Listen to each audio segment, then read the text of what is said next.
ఏడుమలై వాస ఓ వెంకటేశ 14 லோகமும் உன்னருள் சேரும்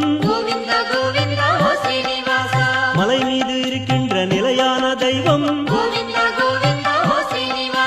பாரெல்லாம் உன்னை பாடி நான் மகிழ்வேன்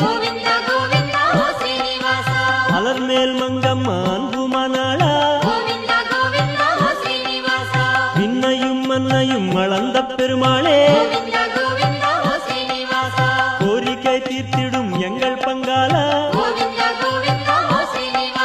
கலிகால தெய்வமே கார்வண்ணநாதா அவதார உருவே அவனியில் அழகா தர்மத்தை காத்து அதர்மத்தை ஒழிப்பாய்